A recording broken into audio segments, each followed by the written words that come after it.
유진우 법률자문위원장입니다. 어제 공직선거법 판결은 누구도 예상할 수 없었던 독특한 법리를 갖다 붙였습니다. 대등 재판부는 판사 3인중 다수결로 결론을 냅니다. 개별 판사의 편향된 성향이 결국 기괴한 법리를 억지 창조해냈다는 국민적인 비난이 터져 나옵니다. 판결문을 여러 번 읽어도 핵심 논리를 이해할 수 없었습니다. 비상식적이면 어려운 말을 늘어놓게 됩니다. 재판부가 설명 자료를 내지 않은 이유도 알겠습니다. 이상한 판결은 쉽게 설명이 안 됩니다. 이재명 봐주기 판결이라고 생각하는 이유를 말씀드리겠습니다. 첫째, 공직선거법은 후보자 보호가 아닌 국민 선택권 보장을 위한 법입니다. 객관적 사실을 확인해서 알릴 의무는 후보자에게 있습니다. 생업에 바쁜 국민들 보고 알아서 파악하라고 할 수는 없습니다. 대법원도 허위 사실은 선거인으로 하여금 후보자에 대한 판단을 그르치게 할 수 있을 정도로 구체성을 가진 것이면 충분하다고 했습니다. 또 대법원은 사용된 어휘의 통상적인 의미를 고려해야 하고 그 표현이 선거인에게 주는 전체적인 인상을 기준으로 판단하라고 했습니다. 사진 확대와 조작을 엄격히 구분해서 써야 하는 이유입니다. 이재명이 김문기 씨가 하급 직원이라 시장 재직 시에 몰랐고 사진은 조작됐다는 인터뷰를 했을 때와 국토부에 협박 발언을 했을 때의 댓글을 한번 찾아봐 주십시오. 제가 댓글을 한번 읽어보겠습니다. 같이 사진 찍히면 아는 사이냐? 모르는 사람이 안다라고 해야 직성이 풀리냐? 난 믿는다 당당함을. 성남시에서 안 된다고 하는데 3번이나 보낸 이유가 뭐냐? 이게 협박이다. 상위 기관에서 오는 공문을 무시했다가는 감사가 뜬다. 이재명의 발뺌 거짓말에 속은 이로 수많은 댓글이 달렸습니다. 2심 재판부가 복잡하게 판결문을 써봤자 수만 개의 일반 국민들의 댓글들을 다 감출 수는 없습니다. 선거인을 기준으로 해야 하고 전체적인 인상으로 속은 사람이 있다면 허위사실 유포로 처벌되는 것이 우리 선거제도의 기본 원칙입니다. 이 원칙은 국민의힘 의원들도 규율 받습니다. 국민과 민주주의를 위한 규칙이기 때문에 지켜야 합니다. 둘째, 골프 사진을 확대했을 뿐인데 조작이라고 판단한 것은 국민들을 우습게 하는 말장난입니다. 해당 사진을 제시한 것은 모자 부분을 확대해서 골프 볼 마커를 부각하기 위함입니다. 사진의 앵글을 보더라도 화질이나 볼 마크 표시에 빨간 동그라미 친 부분을 보면 국민 누구나 확대된 사진임을 알 수 있었습니다. 애초에 조작 논란이 있을 수 없는 사진입니다.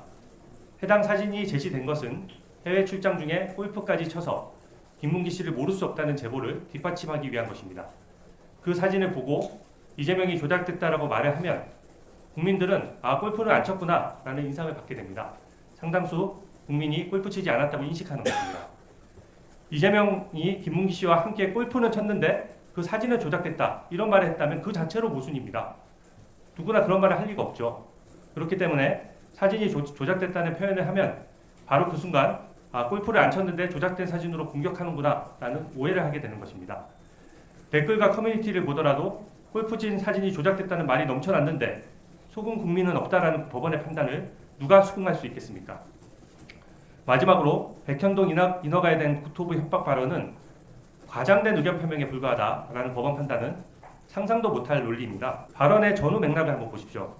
국정감사의 장은 이재명이 성남시장으로서 왜 특혜성 인허가를 해줬는지를 따져서 묻는 자리였습니다.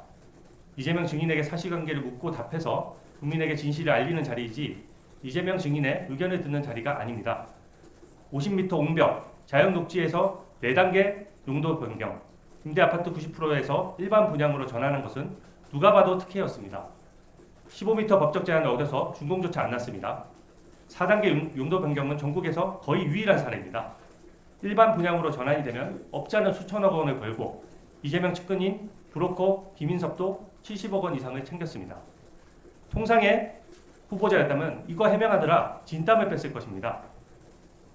그런데 이재명은 단 한마디로 이 큰 특혜 의혹을 피했습니다. 내가 한 것이 아니다. 국토부 공무원이 직무유기로 고발하겠다는 협박을 했다. 법에 의한 강제 조항이 있다. 어쩔 수 없었다는 거짓말로 빠져나간 것입니다.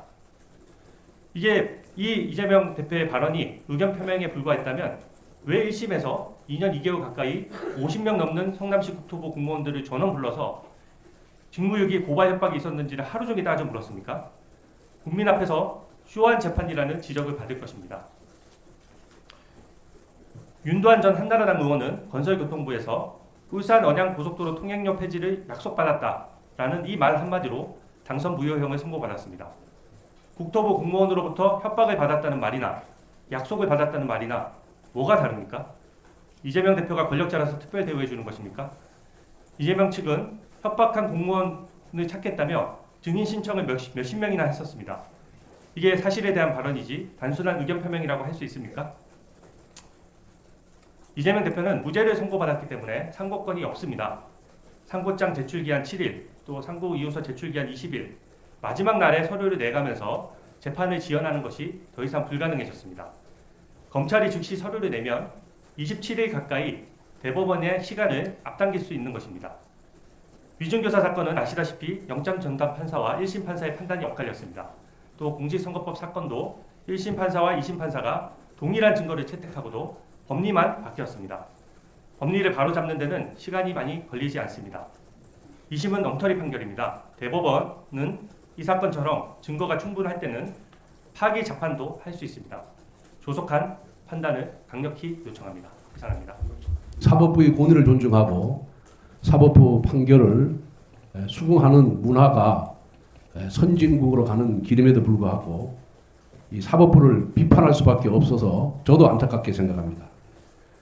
공정하고 상식적이지 않은 판결을 내린 법관들을 보면은 최근 일련의 사건에서 전부 우리법 연구회 소속입니다.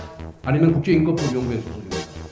대통령에 대한 체포영장을 발부하면서 형소법 제110조, 111조 적용을 배제한다고 한다는 부기를 해서 발부한 서부지법 판사도 우리법 연구회 소속입니다.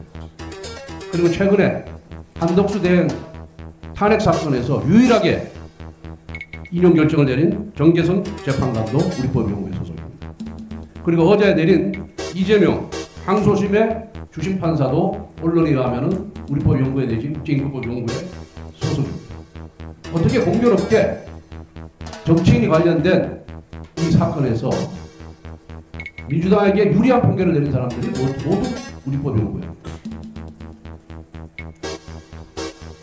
또 우리법 연구회의 카르텔이 존재한다는 시중에 소문이 이 정도 되면은 사실로 드러났다고 보는 것이 저는 맞다고 생각합니다.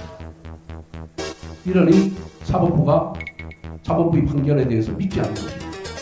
하루빨리 대법원에서 이를 바로잡아 주길 바랍니다.